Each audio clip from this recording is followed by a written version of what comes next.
नमस्कार. तर मी आज ना एक असं प्रोडक्ट मागवलेलं आहे जी बॅचलर मुलींसाठी खूपच उपयोगी पडेल आणि जे कामानिमित्त ना बाहेर राहतात आपल्या फॅमिलीपासून त्यांच्यासाठी सुद्धा ना हे प्रोडक्ट खूपच उपयोगी आहे. आणि मी सुद्धा मागवलंय ना ते माझ्या मुलासाठीच मागवलेलं आहे. आणि तुमच्यातल्या काही जणांना तर माहीतच आहे की तो जॉब निमित्त बाहेर राहतो. बाहेर राहणाऱ्या मुलींचं ना खूपच जेवणाचा हाल असते ते, कारण त्यांना मेसचं जेवण आवडत नाही आणि स्वतः बनवायचं म्हटलं तर ना गॅस भांडी वगैरे घेऊन ते त्यांना शक्यच नसतं. आणि त्याच्यासाठीच बघा ना मी हे केटल माझ्या मुलासाठी मागवलेलं आहे. आणि हे आहे अगारोचं multi cook kettle with steamer. आणि ह्यामध्ये ना आपण भरपूर पदार्थ बनवू शकतो. अगदी चहा कॉफीपासून जे काय तुम्हाला खायचं असेल ना ते तुम्ही ह्याच्यामध्ये बनवू शकता. चला तर मग ह्या केटलमध्ये ना मी तुम्हाला काही पदार्थ बनवून दाखवते आणि त्याच्यासाठी तुम्ही हा व्हिडिओ शेवटपर्यंत नक्की बघा. आणि तुम्हाला जर ही वस्तू उपयोगी वाटली ना तर हा व्हिडिओ शेअर करायला अजिबात विसरू नका. हा आपल्याला केटल बरोबर एक बेस भेटलेला आहे आणि त्या बेसवरच तुम्ही केटल ठेवली ना की मग ती चालू होते. ही आहे आपली केटल आणि तिची बॉडी आहे ना बाहेरून प्लास्टिकची असून आतून स्टेनलेस स्टीलची आहे. त्यासोबत आपल्याला ना स्टीलचं एक ग्रिल रॅक भेटलेला आहे आणि आपल्याला स्टीमिंग पॉट भेटलेला आहे, म्हणजे आपल्या चाळणीगत ह्याच्यात आपण मोदक मोमोज वगैरे उकडू शकतो. एक हा प्लास्टिकचा बाउल आणि त्याचबरोबर हा अंडी उकडण्यासाठी एक रॅक भेटलेला आहे. त्याचबरोबर ही केटलची झाकणी एकदम बघा ट्रान्सपरंट आहे. आता पहिल्यांदा तर हे भांडं आपण धुवून घेऊया. नवीन भांडं असले की आपण पहिल्यांदा धुवूनच घेतो आणि त्याच्यात हे भांडं नाही इलेक्ट्रिक आहे, त्यामुळे जरा धुताना पण काळजी घ्यायची आहे. आणि ती काय आहे ना हे मी पण दाखवतेच. आता हे जे भांडं आहे ना ते आपल्याला डायरेक्ट नळाखाली धरायचं नाही. हे जे भांडं आहे ना फक्त आतूनच आपल्याला स्वच्छ धुवून घ्यायचं आहे, कारण ह्या भांड्याच्या तळाला ना एक त्याने पार्ट दिलेला आहे तोच आपल्याला बेसवर लावून शिनी चालू करायची असते केटल. त्यामुळे ना ह्याला बाहेरून भिजून द्यायचं आणि जरी नकळत आपल्याकडून थोडासा ओला झाला ना की पटकन कॉटनचा कपडा घेऊन तो स्वच्छ करून घ्यायचा.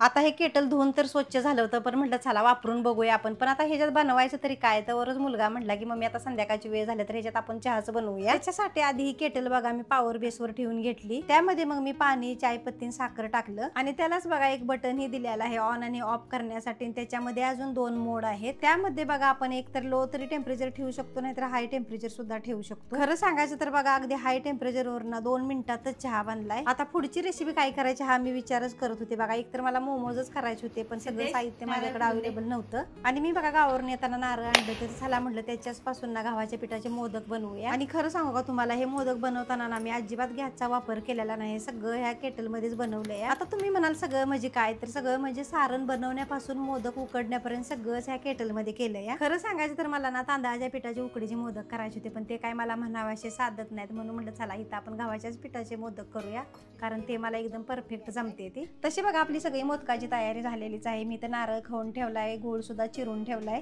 आता ना आपण इथं मोदकाचं सारण बनवून घेऊया. आणि त्याच्यासाठी बघा मी पहिल्यांदा काय केलंय, पूर्ण ह्या भांड्याचा बेस आहे ना तो तुपानं कव्हर केलाय. आणि असा जर बेस आपण ना तेलाने, तुपाने किंवा पाण्याने जर कव्हर केला नाही ना तर ही ऑटोमॅटिक शटडाऊन होतो, म्हणूनच हा बेस पूर्ण कव्हर करायचा. आता मोदकच करायचं कारण म्हणजे बघा मी गावावरून येताना नारळ पण आणले होते आणि आमच्या घरात ना मोदक खूपच आवडते ती, आणि त्यातून गव्हाच्या पिठाचे तर जास्तच आवडते. आणि आमच्या इकडे ना गव्हाच्या पिठाचे 2 प्रकारचे मोदक करते ती, उकडून आणि तळून.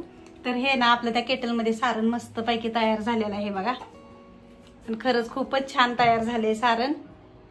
तर चला आता आपण मोदक बनवायला घेऊया.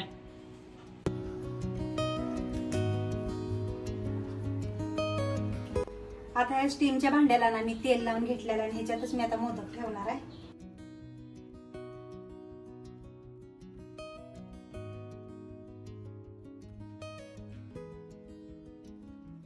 आता ह्या चाळणीत किती मोदक बसते ते ना त्याच्या ह्याच्यावर तुम्हाला समजेलच की या भांड्याचं तोंडही किती मोठं आहे.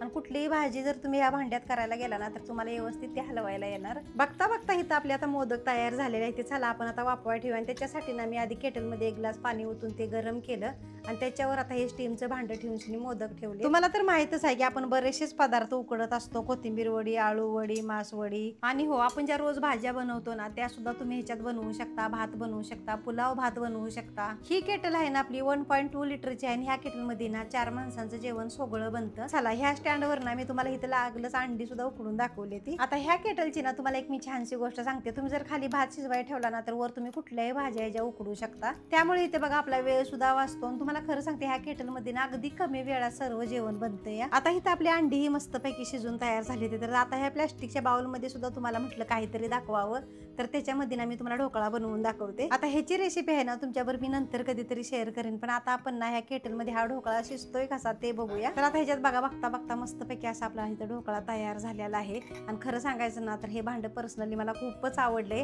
आणि विघ्नेशला सुद्धा बघून ह्या भांड्याला ना खूपच आनंद होईल. खरं सांगायचं ना तर मी विचार केलेल्यापेक्षा हे भांड खूपच चांगलं आहे, मल्टीपर्पज तर आहे आणि त्याची बिल्ड क्वालिटी सुद्धा खूपच चांगली आहे. चला तर मग तुम्हाला आजच्या रेसिपी मधली कुठली रेसिपी आवडली नाही हे कमेंट करून नक्की सांगा, आणि होय तुम्हाला केटल सुद्धा कसं वाटलं नाही हे कमेंट करून सांगा. चला तर मग व्हिडिओला एक लाईक करा आणि आपल्या चॅनलला सबस्क्राईब करा. भेटूया पुढच्या व्हिडिओमध्ये. धन्यवाद. तुम्हाला हे प्रोडक्ट परचेस करायचं असेल ना तर ह्याची लिंक मी तुम्हाला डिस्क्रिप्शन बॉक्स मध्ये देते, तिथे जाऊन नक्की एकदा चेकआउट करा.